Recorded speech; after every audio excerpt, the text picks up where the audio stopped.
Şu an trendlerin bir numarası. Hemen devam edelim. Killa Hakan, Ceza, Ezel, Benfero. Yani hiç hak etmediği kadar dislike aldığını düşünüyorum. İlk başta söyleyeyim yani. Şuradaki bu 722.000 dislike buradaki olan 4 rapçinin alabileceği bir dislike değil. Bu korkunç bir şey bence. Çok korkunç bir şey. Yani bence hak etmiyorlar. Hiçbiri hak etmiyor. Çünkü ben bunu ilk dinlediğim anda bu işi bu kadar felaket bir iş değil ki bu yani. İlginç demek yani birileri tepki vermek istiyor demek ki her şeye yani tepkilerini koymak istiyorlar ama neye tepki koyuyorlar? Bilmiyorum. Siz neye tepki koyuyorsunuz? Yani neye hoşunuza gitmiyor mesela bunda? Herkesin çok farklı fikirleri ve yani hani bir içindeki kelimeler işte guluk guluk guluk gibi işte Killa Hakan bazıları seviyor bazıları sevmiyor değil mi? Yorumlarınıza bakıyorum şu anda chatte. Yani bilmiyorum. Bence biraz yani 722.000 dislike hak edecek kadar bence ağır bir şey değil. Yani bizde bir toplu linç kültürü var ya böyle. Hakikaten toplu linç yani birileri linç ediyorsa sen de gidip bir taş atıyorsun kafası. Bana böyle biraz bunu benziyor yani. Bu kadar ağır bir şey değil. Abi neler gördük ya. Yapmayın etmeyin. Ne kadar felaket şeyler dinledik yani. Onlar bile bu kadar dislike yemedi yani. Ha? Şimdi Hero.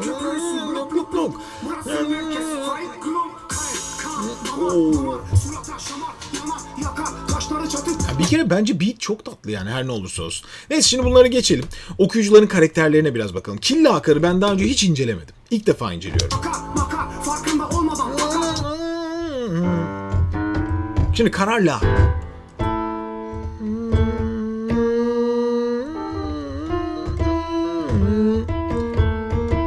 Ya böyle bir hani buna eskiden şey derdik.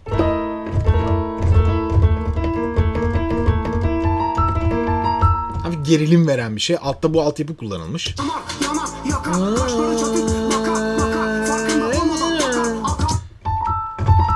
Böyle bir dizayn kullanılmış. Olabilir. Gerilim arttırıyor. Zaten hikayesi de pek böyle şey değil. Böyle eğlence kafasında yapılmış bir parça değil.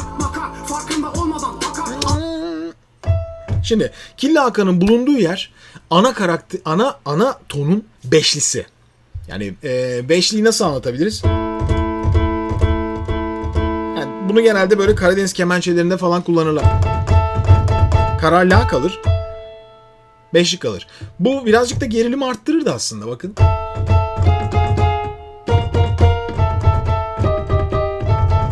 Yani bu duyum sürekli bize de gerilim katar. O nedenle Killa Hakan karar sesten çok beşliğe doğru başlıyor. İlginç. Nereden başlarsa başlasın beşlide son oluyor.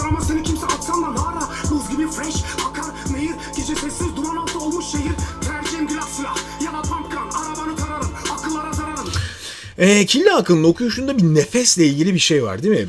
Çok sık nefes alıyor. Çok sık nefes alıyor. Agresyonu arttırıyor. Bu sürekli bol nefes alma biraz böyle sanki kavgada hissi verir. Yani sürekli bu aksiyonu yaratıyor bakın. Nefes alma seslerini çok belirgin size gösteriyor. Kırmızı, mavi, çok sık nefes alma. Hani genel bir diyafram kullanmasında biz mesela Ceza'yı biraz sonra dinlediğiniz zaman göreceksiniz. Öyle makine gibi uzun cümleler kurarak tek nefes gidecek. Ama Killa Hakan'ın hiç öyle bir stili yok. Tamamen bambaşka. Bunu bir eleştiri olarak söylemiyorum şu anda. Onun anlattığı şeydeki agresyonu bu şekilde ifade ediyor. Bol nefesle.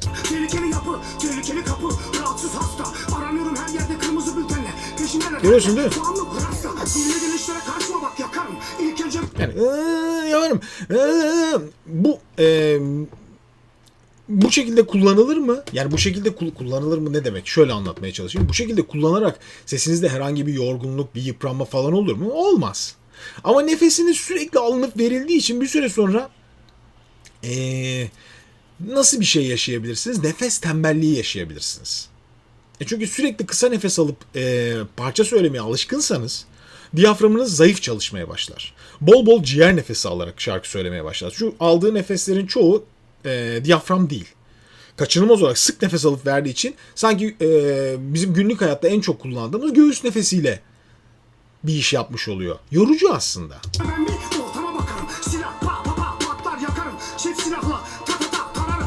Bir de agresif okuduğu için sürekli olarak seste sanki bir kısıklık var gibi. Ama baştan hiç ayrı. Hep mide kalıyor.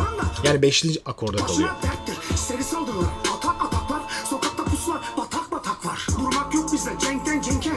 Öyle mi? Kısa kısa kısa nefesler. Benzer şeyler devam ediyor. Sizde öyle olabilir ama bizdeki panka kime destek verirse kafa tutar tanka. Kime destek verirse kafa tutar tanka. 3, 2, 1, 0. Başladı countdown sona kalan hero. Köpürürsün lup lup lup.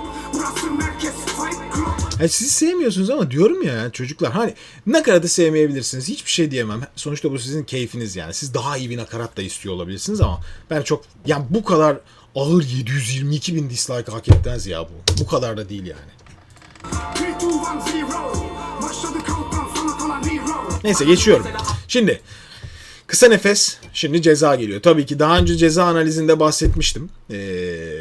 Şaki Ercümen'le kıyaslamıştım. Şaki Ercümen de inanılmaz bir nefes ustası. Yani suyun altına girip 7 dakika nefes tutan falan böyle bir abuk subuk bir şey. Fakat cezanın da çok özel becerileri var. Daha önce bahsettiğim gibi tekrarlayacağız muhtemelen. Gördünüz mü? Ne oldu? Killa Hakan'daki bir cümlede bir nefes alma, Ceza ile 2 cümlede 1'e çıktı. 3 cümlede 1'e çıktı.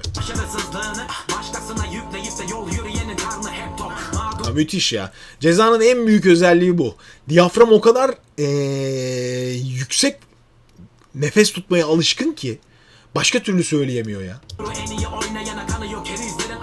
Bakın. İnanılmaz yani. Doğası bunu hükmediyor yani. İyi nefesin yani gerçekten iyi nefesin rapçisi.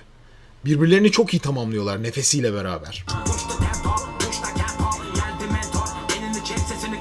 Tabii yani şimdi Ceza da yaşla beraber sesi biraz pesleşecek.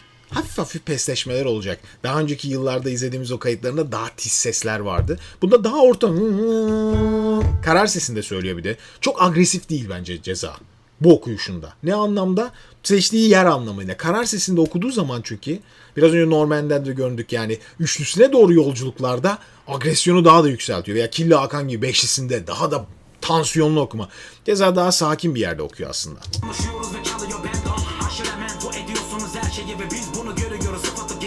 Aslında çok melodik okuyor bir anlamda.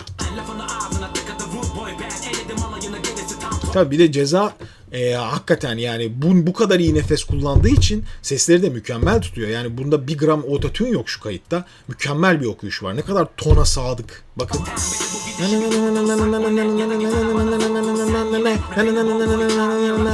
Yani saatlerce bu sesi tutmaya çalışın. Burada bile zorlanırsınız. Artık büyük usta olmuş ya. Çok büyük usta.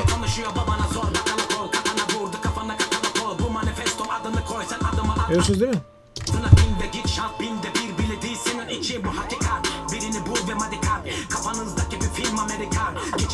Burada kısa nefeslere dönüşüyor. Biraz ritimle de alakalı. Anlattığı hikayeyle de.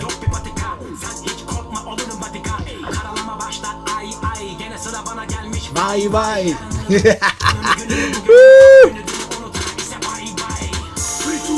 Nakarata geldik. Geçelim. Şimdi 3. aşama Ezel'in bölgesi.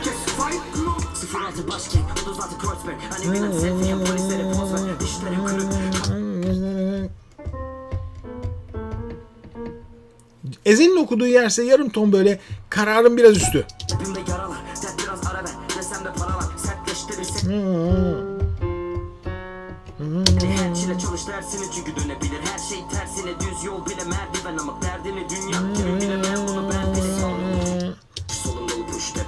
Burada işte yaptığı zaten Ezel'in daha önceki yaptığı parçalarındaki en önemli özelliği aşırı melodik tabii okuyuşlar. İyi bir müzisyen. Ezel iyi bir müzisyen. Bu nedenle de zaten mutlaka bu melodik becerisini kullanıyor. Şu an daha önceki yaptığı parçalarında da fazla var. Burada da var. Bir anda akan, karara yakın tuttuğu sesten bakın melodik bir bölge çıkarıyor.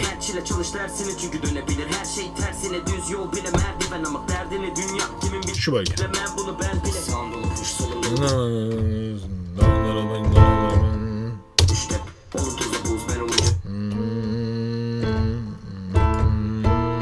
Parça zaten si bemol gösterdiği için parçanın içinde de si bemolde rahatlıkla durabiliyor. Sokağımda duracaksan kurallara uy. Kardeşlere selam, abilere respect on. Freak yap ama yapamam nispet. DJ çalar bizi olduk istek. İstanbul sokaklara kadar işlek. Ceplerim içi hayaller ve tiftik. Solum sağım önüm akan deri. Aslında ikisi de yani Ceza da Ezel de aşırı keskin kullanmamışlar seslerini. Hafif kirli kullanarak bütün parçayı okumuşlar. Ve ikisi de tizleri zorlamadan. Karakterim akrepleri kovar yer kovar. Bayağı sakin olduklarını bile söyleyebilirim parça isminde. Parçanın en agresifi baştan sona Killa Hakan. Geçer zaman ruhum sokak bataklığına. Geçiyorum. Sen bile her yer tek. Yandık gönlüm geldim gördüm yendim. Gene karara geldi. Aynen Tyler Durden olacak. Ceza ve Ezel'in okuyuşları dediğim gibi birbirine çok yakın yerleri besliyor. Karara yakın hep. Olsam sanki Nakarat geldi. Şimdi en sonunda da Benfero geliyor. Benfero ile ilgili de genelde daha önceki yaptığımız analizlerde de bahsetmiştim. Nefesle ilgili kullandığı işlerin uzun nefesler hiç olmadığından bahsetmiştik. Ya Killa Hakan'a çok benzer bir okuyuşu var. Heceleyerek okuduğu bir şeyle alakalı değil aslında tam söyledim. Yani öyle anlamayın. Kısa cümlelerle sürekli nefes alıyor.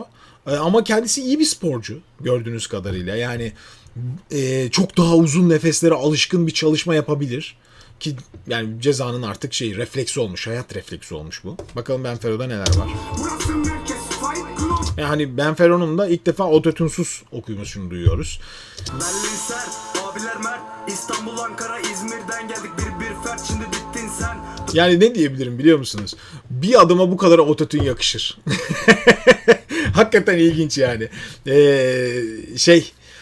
Autotune girdiği zaman Benfero'nun başka bir şekli dönüştüğünü görüyorsunuz. Ve hakikaten o müzik içinde çok güzel bir yeri var.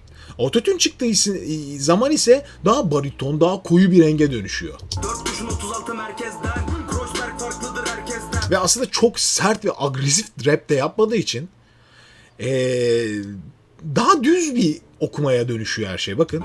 Destek var bize her sesten. Killa Hakan Ceza Benfero Eshel Los Kes Türkay hadi hop ses ver. Sona kalan hero bendim zero artık hedef. Gene melodik şeyler yapıyor içeride. Ama o Private Hilo bitti bu defter level up we go. kirli bir ses kalıyor. Bir parçasını duymuştum galiba. Autotune sesimi temizler mi? Öyle bir şey diyordu. Sesimin kirini temizler gibi bir şey var. Hakikaten öyleymiş. Doğru söylüyormuş yani. Kotti de yürü ama geri bak kim o Kotti bu. Gene karara yakın. Yeah, Yoki Toki Hood yeah. Burada gerçek hero herkes beton çok iyi good yeah. Bu seni bol yeah. Gene kısa nefesler. Mercedes kolye Burada bir de sese distortion takmışlar. Bakın katılmış bir distortion var. İzleyin. çok iyi good Bu. yeah. Bu seni bol yeah. Bunlar distortion'lar. Mercedes kolye Hafif distortion verilmiş bütün sesleri. Gerideki gelen vokallerde distortion var. Bu sefer hani autotune kullanılmamış ama başka bir efekt vererek mi bu agresyon sağlanmaya çalışılmış düşünüyorsunuz. bize iyi davran bile derim yoksa her şuta gol ye. Kurda kuşa ol ye. Burada da gördünüz. Bile derim yoksa her şuta gol ye. Kurda kuşa ol yem. Birisine ol yem. Bir de gerçekten bence çok zor ya. Yani Ceza gibi bir rapçinin olduğu bir parçada daha önce bu stilde daha önce bir çalışmasını görmediğimiz Benfero'nun akışkanlık kazanan okumalarla hani eşleşmesi pek kolay değil bence. Gerçekten zor bir iş. Burada ne kurdu ne kuzusu var. Panter ol gang. Eski okul gangstalardan enerjim tam. Her an ilham veren onca insan. Abilerin abisidir baba Killa Hakan. Evet. Benim fikrim bu. Yani autotune bir kişiye bu kadar yakışır. Hakikaten müziğin içine yerleştirmenin en güzel formülünü bu işi yaparken bulmuş Benfero ve prodüksiyon ekibi. Ve bugüne kadar da bize o yaptıkları şeyle çok başarılı işler dinlettiler. Hatta kendine ait bir tür bile oluşturdu diyebilirim yani. Seco kardeş Ceza abi ver face. Ama iş hani harbiden bu tarz bir şey okumaya gelince keskin bir sese ihtiyacınız var. Keskin sesin durduğu yerlere ihtiyacınız var. Bak. Ya böyle bir şeye ihtiyacınız var ki sesiniz o agresifliği, keskinliği, deliciliği sağlasın. Yani Türkiye'deki bu işi yıllardır yapan çok iyi rapçilere baktığınız zaman bu özelliklerin fazlasıyla olduğunu görürsünüz. Birçoğunda yani kimi dinlerseniz hani eskiden beri bugüne işte Allame'sinden tutun Joker'ine hepsinde bu keskinlik var. Patronundan yani bir sürü sayabileceğim pek çok kontra. Delici ses karakteri olmadığı zaman çünkü insanlar o agresyonu hissetmiyorlar bence. Peki final bu.